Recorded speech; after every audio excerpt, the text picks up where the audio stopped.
For the second day in a row, our defense forces have been striking at the critical military infrastructure of the Russian Federation. Of course, not without results. There is a clarification, as this morning the drones traveled 800 kilometers outside of Moscow and flew over it. It's a pity they missed, but in Nizhny Novgorod they hit the Sverdlov plant. Here is the footage that confirms this. This serious enterprise produces gunpowder and explosives for the Russian Federation and is considered one of its most powerful plants. However, there are clarifications from our General Staff. On the night of October 20th, the Defense Forces struck the infrastructure of the Lipetsk II military airfield. The General Staff stated that the target was ammunition depots and aircraft. It is known that Su-34, Su-35, and MiG-31 aircraft are based at the airfield. Also, as was already known, defense forces attacked the federal state-owned enterprise Sverdlov plant in Dzerzhinsk. It produces chemicals for artillery ammunition and high-explosive air bombs. Guided aircraft bombs were stored at the plant. Explosions were recorded in the vicinity of both facilities. Active enemy air defense was observed. And while the results of the destruction are being clarified, the Ministry of Defense of the Russian Federation's claim that everything was shot down and only debris remains is untrue, as usual. On the night of the 18th to the 19th, the Bryansk region and even St. Petersburg itself, the city that unfortunately gave birth to Putin, suffered. In the Bryansk region, a powerful plant called Kremlin was hit. I mentioned this plant specifically because it is among the most significant targets for the defense forces. The silicon plant. It is known that microelectronics were produced there. Perhaps now it was produced in the past tense. Accordingly, it is also known that parts were manufactured there, which Russia produces few of for its missiles. They try to smuggle most of the components across the border. Iskander missiles were manufactured there. This is a powerful weapon that is in the hands of the Russians because it is ballistic anti-ballistic. You know very well that it is extremely difficult to fight it. It can only be shot down by Patriot systems and their analogs, which are also produced by Franco-Italian companies. I'm talking about SAMP-T. There are two powerful hits. Our partisans are also working. They operate on the bridges leading to the territory of the temporarily occupied Crimean Peninsula. Our Atesh conducted a sabotage in the Kherson region. Agents of our movement's combat wing destroyed a relay cabinet near the village of Novolexiyivka in the Kherson region. This is very, very close to Henichesk, which is a key land crossing between the Kherson region and our Crimea.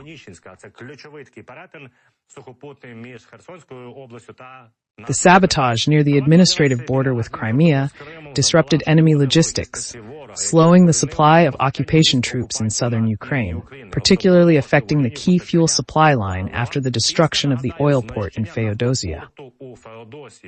Hundreds of successful operations have been carried out, which we will be able to report on after Ukraine's victory. Our partisans are also always recording the enemy's location in Crimea or other movements in the Mariupol direction, meaning they fully control, probe, and transmit information from the south of our country. They also showed the blown-up bridge. The Russians destroyed the crossing in the village of Oleshki. You can see the geography in the lower part of the photo. On the morning of October 18th, Russians destroyed a bridge over the Konka River in Kherson Oblast. All of his calls and use of the phrase peace in Ukraine are intended for the international community. Putin has declared peace.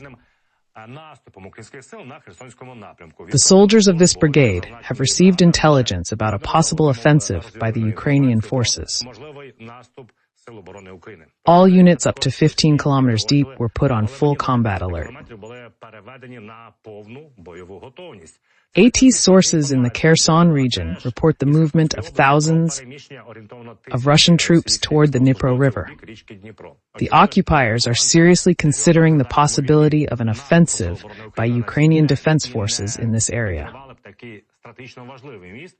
and would not blow up such a strategically important bridge without good reason. ATAS notes that the Russians may have another plan for blowing up the bridge, possibly due to having explosives available. In the Kherson direction, they have been targeting civilians, such as a woman riding a bicycle, using drones to drop shells on Ukrainian civilians. This disturbing behavior reflects their entertainment and is sadly not surprising. Today I'll also mention Putin's strange statements and his ridiculous argumentation for not going to the G20 summit in Brazil, where he was invited by Brazilian President da Silva in November. Putin said that when he arrives there, everyone will talk only about him, and he will interfere with the work of the G20. This is completely absurd, because this man only dreams of being in the spotlight. Putin wants Russia to be on a level playing field with the United States again, and he is waging a war against Ukraine to achieve this. He wants to sit at the same table as the President of the United States, no matter who it is, and decide the fate of the planet. Let me remind you that when he flew to meet with Xi Jinping, and there were dozens of representatives from different countries, Putin was sitting on the edge of the sofa. It was obvious that he was mad about this, because he always wants to be in the center of attention, with all the cameras pointed at him. His excuse that he would interfere with the summit is a lame, knee-jerk excuse. By the way, the International Monetary Fund predicts that the active phase of the war will be closer to ending in the fourth quarter of 2025. Що ж, давайте більше про конструктив говорити. І от, до речі, Міжнародний валютний фонд каже, що активна фаза... We will discuss this and other issues with the executive director of the Economic Discussion Club. Oleg Penzin is in touch with us. Oleg, congratulations. Glory to Ukraine. Oleg, I'm accustomed to predictions about the war from military experts, but the International Monetary Fund states that activity will decrease or continue. Until the war ends in late 2025. What is the basis for the IMF's conclusions, and can we trust them? I don't think you should believe that. Moreover, I would like to remind you of a rather unfortunate situation when, under the influence of the International Monetary Fund, our government did not include funding for the fourth quarter of 2024 for security and defense. This led to the need to increase spending by $500 billion. Do you remember Shmyhal's explanation that the International Monetary Fund, and we thought that the war would end in September 2024? In this situation, the International Monetary Fund's forecasts are based on the same, in my opinion, rather illusory expectations.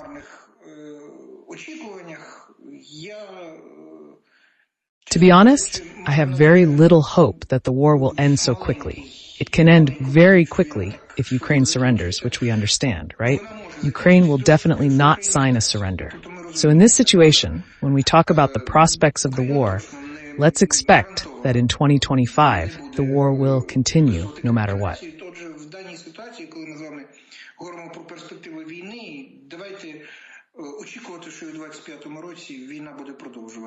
Moreover, we have seen the reaction of our partners to the peace plan from the President of Ukraine.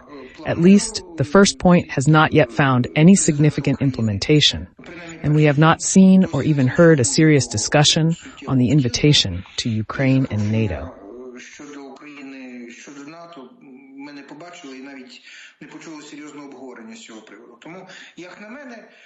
Якихось там суттєвих аргументів з приводу того, що Україна Therefore, in my opinion, there are no substantial arguments that Ukraine will reach the 1991 borders in 2025. So let's not be under any illusions. Actually, there is no need to talk about 1991 now. I think it is a little bit further ahead than the current planning of any operations. This is an objective reality. We are not calling for anything there.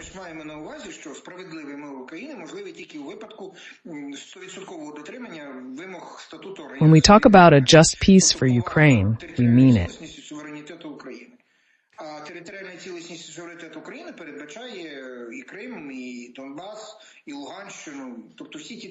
That a just peace is possible only in the case of 100% compliance with the requirements of the UN Charter, that is, respect for the territorial integrity and sovereignty of Ukraine. And the territorial integrity of Ukraine includes Crimea, Donbass, and Luhansk region, all the territories that are formally occupied by the Russian Federation today. If we are talking about a just peace, then there will be no other way according to the UN Charter. Will there be a politician in Ukraine who will say, okay, let's give up Crimea? This would be criminalized as an encroachment on the territorial integrity of Ukraine. That is why we are not talking about revising the terms of peace. As for our partners, French Defense Minister Sébastien Lecornu said that financial assistance to Ukraine of 3 billion euros could be reduced to 2 billion euros because of difficulties in France. This is not only a problem in France, but also in Germany, where they are trying not to cut aid, but they are cutting it. Is this a sign that the partners are tired of support?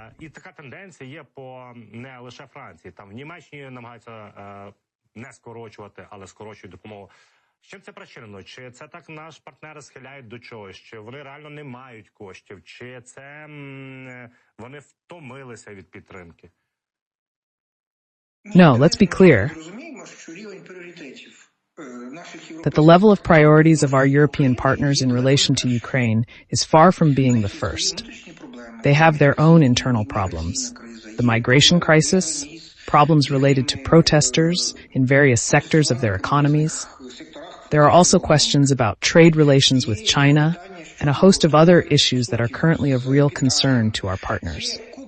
For them, the Russian-Ukrainian war is the farther away from the Ukraine-European Union border, the more distant it becomes.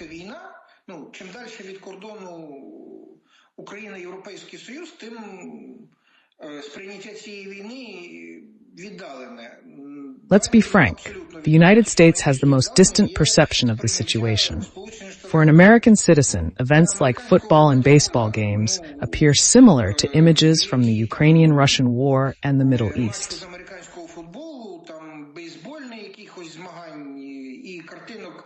For them, at this point in time, it's extraordinary what Trump is saying. Well, wait until we worry about Europe. There's an ocean between us and Europe. This is the prevailing position from the point of view of the American voter. For them, for example, the migration crisis between the United States and Mexico is much more important than the deaths of tens of thousands of people in Ukraine.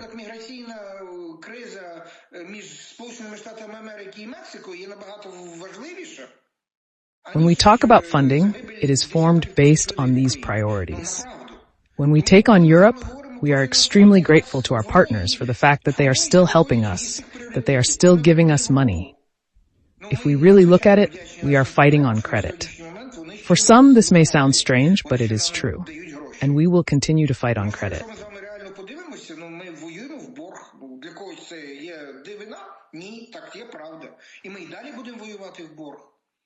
Oleg, I'm sorry. You said that you were grateful for the money that is still being given.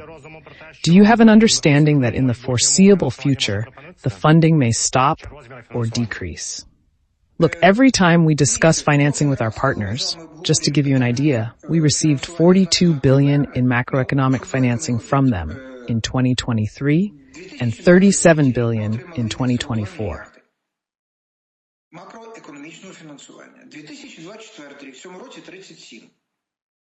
The maximum that we are planning for the 25th year is $35 billion. And of that, there is still a big question about $10 to $12 billion from the United States. We take only macro financing with you. When we talk about military and technical assistance, the situation is somewhat different. There are major stakeholders in this process, including companies in the US and EU military-industrial complex. But there is now real competition for the 3.5 billion euros a year in revenue from frozen Russian assets. Look, only the laziest of European and American politicians did not talk about how to use that money. The European Peace Fund as a repayment to European countries for the money transferred to Ukraine.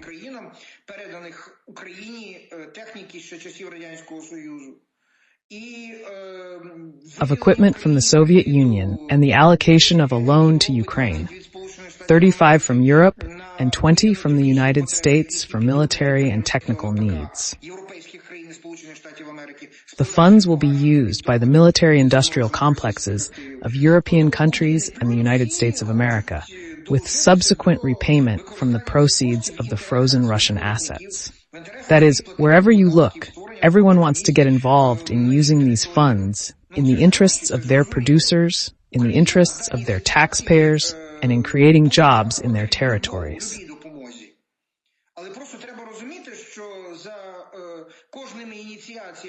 It's money. It's understandable.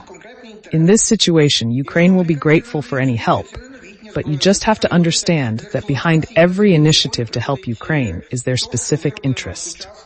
If the Americans give us weapons, they are not the latest weapons, they are decommissioned weapons, which are replaced by modern ones, produced by the American military-industrial complex.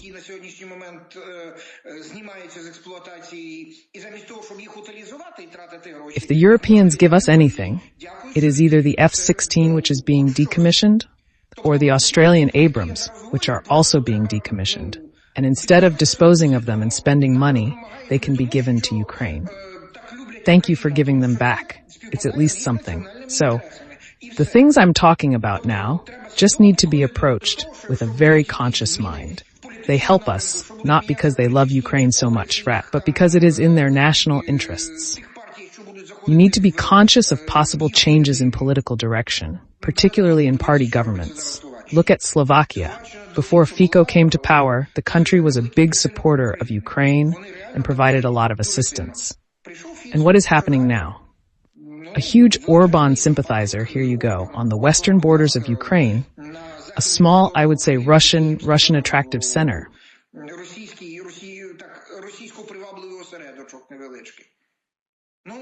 Here are the realities that exist. So let's not be under any illusions. The only thing that Ukraine can really count on is what it earns and what it collects in taxes. What it will build on its own territory today. The long-range drones that are flying today and destroying military targets on the territory of the Russian Federation. No one is asking if we can shoot those drones.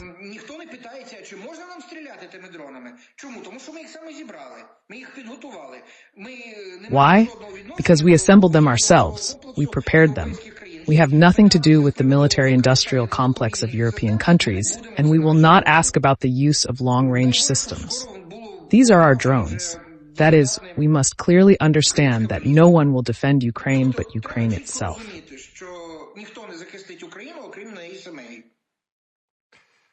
Якщо ми говоримо про кошти, так, от Україна очікує, що до кінця жовтня цього року ми отримаємо If we talk about funds, Ukraine expects that by the end of October this year, the decision on 35 billion euros will be implemented at the expense of revenues from the frozen assets of the Russian Federation in Europe and the world.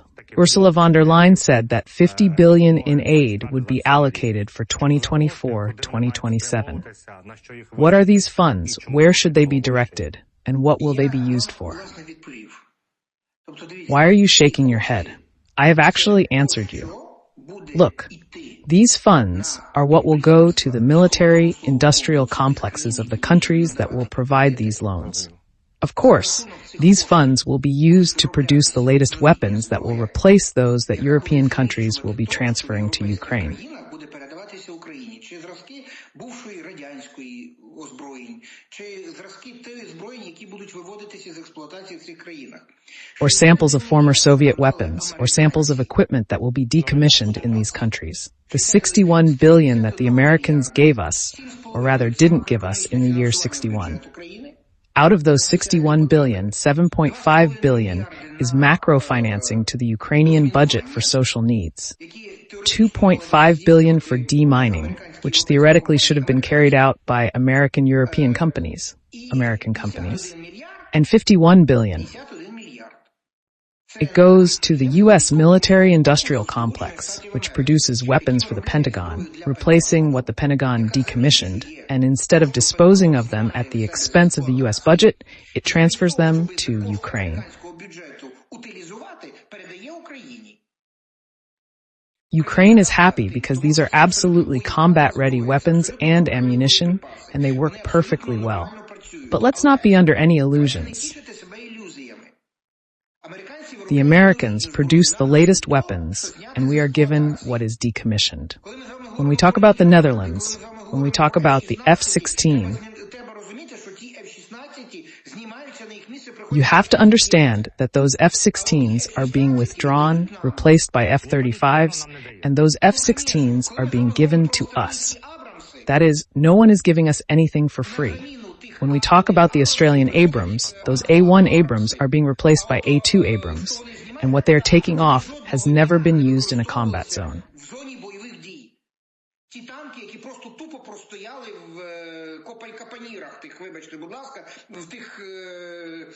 Those tanks just stood there in the diggings, in those garages, but they are absolutely serviceable. But those tanks are years old.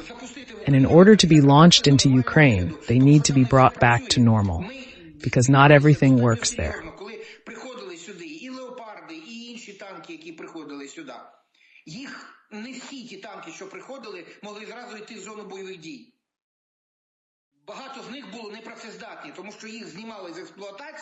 We faced quite serious problems when Leopards and other tanks came here. Not all of the tanks that came could go to the combat zone right away. Many of them were inoperable because they were decommissioned and given to us. But not everything that is given to us is serviceable, and we are well aware of this. Пане Олеже, економічне бронювання і загалом бронювання як таке. От зараз видання Forbes каже, що зупинка бронювання призведе до... I repeat, the latest weapons from the military-industrial complex stay with them, while what they replace is sent to us. Now, publications claim that stopping reservations will result in budget losses and economic weakening. How significant would the impact of halting bookings really be on the budget and the economy? There is the economic complex of Ukraine.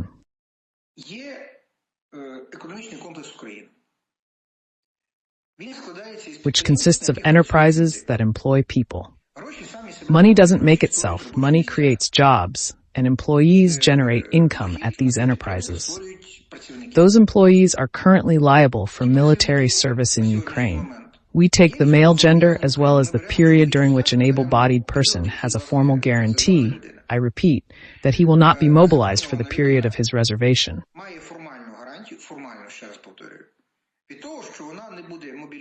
An entrepreneur, an employer who plans the activities of his company, focuses on the contingent that is formally booked for him.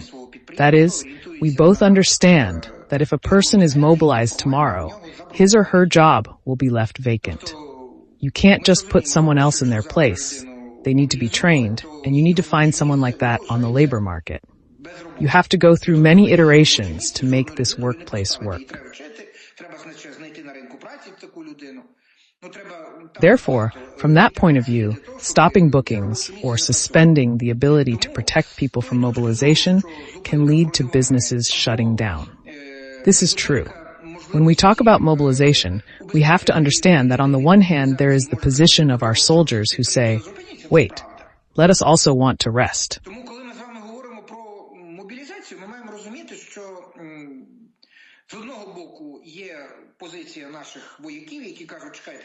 Why should those people who are booked have to work? Let us come to their place, we will work, and you will send them to our place. Logical. Absolutely logical. But on the other hand, we started with the fact that no one provides anything for free. That's one thing. And secondly, everything we can earn ourselves is exactly what no one can take away from us. Ukraine's economic complex must work. If it doesn't work, we won't even have money to pay for it. For the payment of financial support to those who were mobilized. Let me remind you once again that one mobilized soldier costs 1,300,000 hryvnias per year. This is without taking into account the donations that come in, and without taking into account the assistance provided, without military and technical revenues provided by our partners.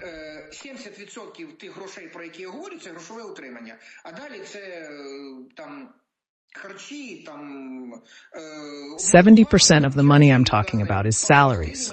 The rest is food, uniforms, and fuel and lubricants needed for the logistics of the military. This is only a part of the expenses, and it is about 300 million. When we talk about the fact that mobilization is ongoing, each additional person mobilized means another 300 million a year.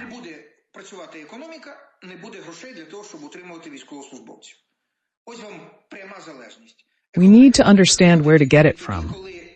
If the economy doesn't work, there will be no money to support the military.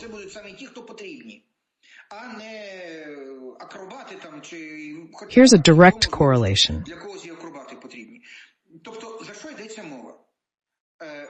The economy will only work if the people the economy needs are actually booked, and they should be the people it needs, not acrobats.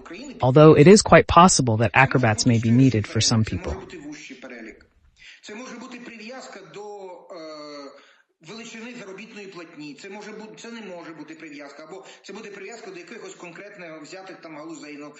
A clear policy on critical enterprises for the security of Ukraine's defense is needed. The list may vary depending on the level of salary. For example, a metallurgist receives more than a utility worker, and there cannot be the same level of salary because a utility worker will not be mobilized. These issues should be defined in the reservation concept. The president ordered an audit of the existing concepts, as he considers them unfair. The Ministry of Economy should develop a new concept of reservation and present it to the president.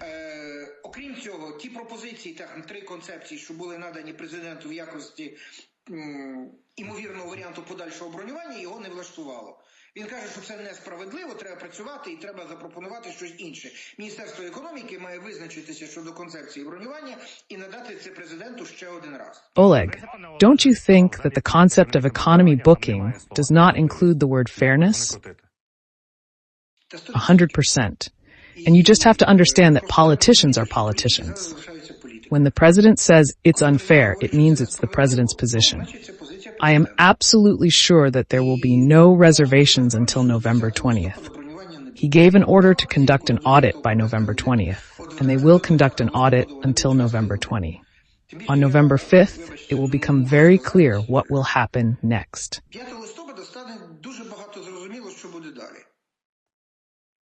On November 5th, there will be elections in the United States. And it will be clear how Ukrainian economic booking will be organized in the future. It will be clear what will happen with military technical assistance. If anyone has any illusions that Europe will be able to pull off the Russian-Ukrainian war on its own, leave them alone. Without real help from the Americans, there will be no money. So in my opinion, it is extremely important for Ukraine to have a clear position of the future American president on the Ukrainian-Russian war. Look, Ramstein is on hold, and Ukraine's future in NATO is also on hold. Everything is on hold. I'm asking you again, everything is on hold until November 5th, including the economic booking. Все поставлено на паузу до 5 листопада. І економічне бронювання. No matter what anyone says, this is also important to some extent, because if the economic model, if each of the options for the US election builds a completely different economic model for Ukraine, then Ukraine, with its economic model, must adapt absolutely clearly to the conditions of military, technical, and macro-financial assistance that we are provided with. This is a vivid example of confirmation of what I am saying now. 5 points of the President's victory plan.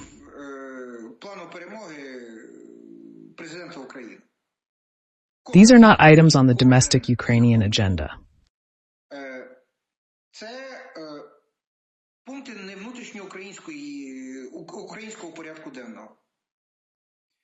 Each point begins with the words, we need a place in NATO, equipment,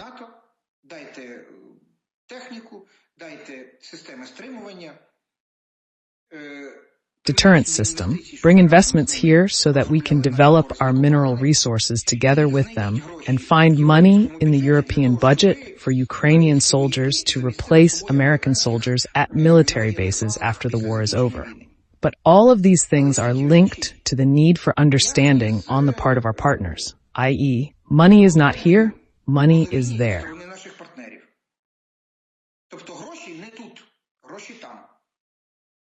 The current war in Ukraine is fundamentally a war of resources, regardless of opinions.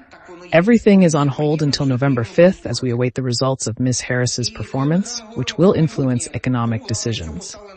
Vladimir Zelensky mentioned 3 options. If Harris wins, assistance will continue, albeit slowly, as Republicans often suggest. Буде пані Гарріс, це буде одна ситуація. Буде пан Трамп, буде друга. Тобто, от я собі бачу це таким чином. Та всі так бачать, і відповідно саме в спілкуванні Володимир Зеленський з ЗМІ напередодні сказав, що є 3 варіанти. Це перемога Камали Харріс, і тоді буде... Under Trump, uncertainty prevails, as his claims of knowing Zelensky and Putin don't align with reality. Республіканці, апелюючи до демократів. А при Трампові сам Трамп не знає, що буде і як. Тому що, попри його розкази, що розповідають оповіді, що він добре знає Зеленського, Путіна, і він знає, що робити, це абсолютно нічого не має спільного з реалією. Ole, Estonian Defense Minister Pevkur, said they would like to buy weapons from Ukraine. We need weapons. We need to sell weapons or have money. Does this model really have the right to exist in the conditions we have? Today, we have a number of enterprises in the military-industrial complex of Ukraine that have not been able to close their contracts with the Ministry of Defense for a long period of time.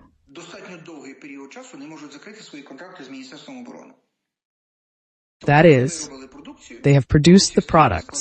The products are in warehouses, and the Ministry of Defense does not take these products, not because they are not needed, but because the Ministry of Defense does not have the money to pay for them. Therefore, when Umaru talks about the possibility of opening exports of Ukrainian military products during the war between Ukraine and the Russian Federation, it seems to be complete nonsense. Listen, complete idiocy. But we have nothing to fight over, and we are talking about opening up exports. It's very simple. It's actually about the economic model, about budget revenues, about options for economic booking, about taxes and everything else. At the moment, the budget does not have the money to pay for the military weapons produced by Ukrainian military-industrial enterprises. But there is a priority for these weapons. The Estonians want to buy long-range weapons, subject of negotiations with our partners. Ukraine produces drones. At the moment, there are no problems with the buyout. The Estonians want to join in the purchase of Ukrainian long-range drones, as they have proven to be combat-ready.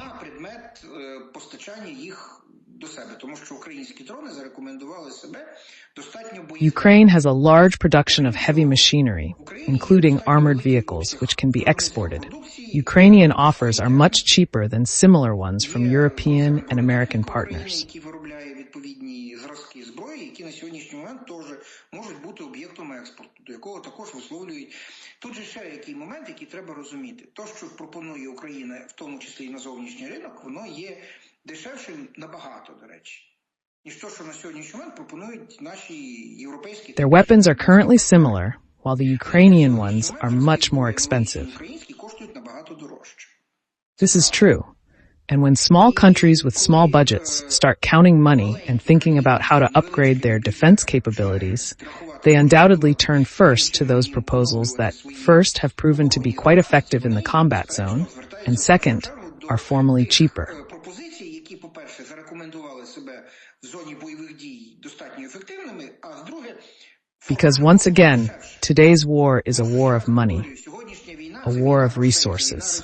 Yes, it is a bloody war. It is a very big problem related to the mobilization potential, but it is all ultimately about money. That's why when we talk about the proposals of our partners from the Baltic states, first of all, unlike old Europe, unlike the United States of America, they really feel the breath of the Russian soldier on the back of their neck. They are well aware that they will not be able to defend their country even for a week with the amount of military potential they have. And the fact that they are a NATO country, I would like to remind you that Article 5 on common defense is the fifth article, and Article 4 is consultations on the possibility of introducing Article 5.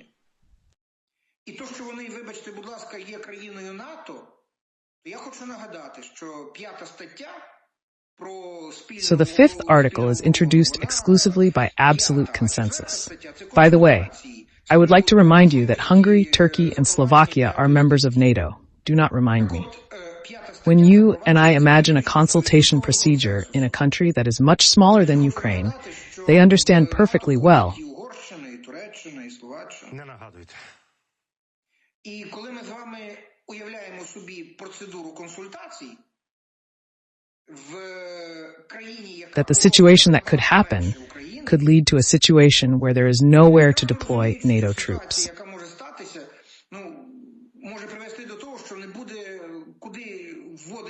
That is why, at the moment, our Baltic friends are extremely supportive of Ukraine.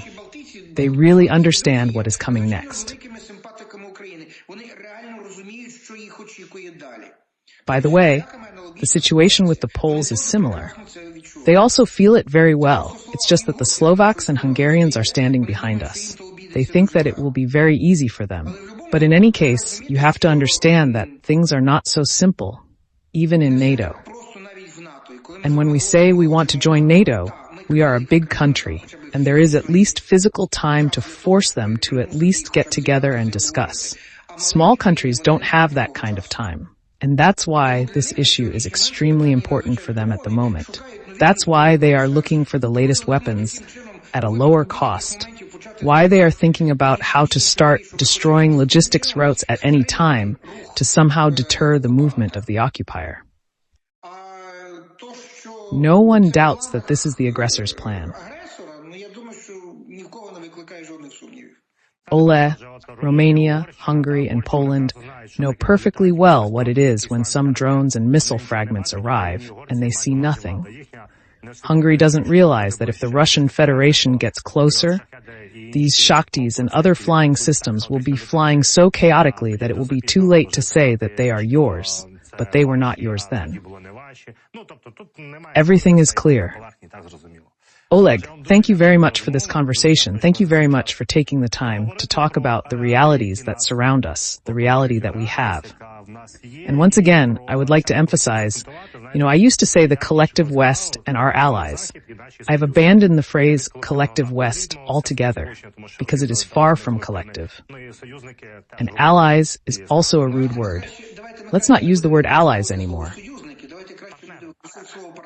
Let's use the word partner instead. Yes, that's what I'm saying, because allies are not friends. You just have to understand clearly. A partner is not a friend. A partner is not an ally. It is a situational ally. He is an ally as long as it is in his interests. Let's be absolutely clear about this situation. They are an ally until they promise us F-35s, then they will give us F-16s, otherwise no way. це виконавчий директор економічного дискусійного клубу. На завершення цієї години хочу Thank you for joining us, Oleg Penzin, Executive Director of the Economic Discussion Club. To conclude this hour, I'd like to share what Putin said during his media meeting with BRICS countries, including North Africa, South Africa, Brazil, India, and China. We'll discuss this further, including his reasons for not attending the G20 and his comments on ending the war. What exactly did he say?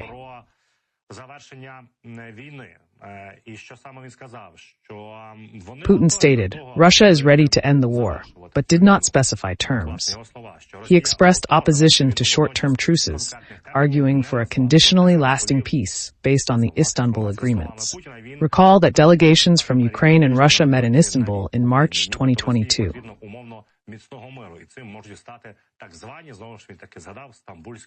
Угоди. Нагадаю вам, в березні 22-го року зустрічалися делегації нашої країни-агресорки в Стамбулі. Putin stated that Russia is ready to engage in dialogue for a peaceful end to the conflict in Ukraine. Разом з тим, Путін заявив, що в іншому випадку Росія готова до продовження боротьби і перемога буде за нами. The Russian dictator refused to talk, advising to ask NATO countries when they would get tired of fighting Russia. This is a very complicated thing, and it is counterproductive. At the same time, he reiterated that Russia is interested in to end the conflict in Ukraine as soon as possible.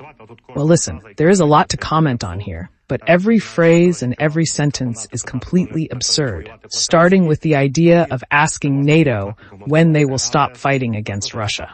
You can comment on this and comment on this, but the fact remains, and analysts at the Institute for War Studies say that Putin has absolutely no intention of ending the war in Ukraine. All of his calls and use of the phrase peace in Ukraine are intended for the international community. Putin has declared peace. In the next hour, we will talk about the huge convoy of vehicles that was destroyed by our defense forces, and one of the battalion leaders who took part in the destruction of the enemy in the Kupiansk sector will be on the air.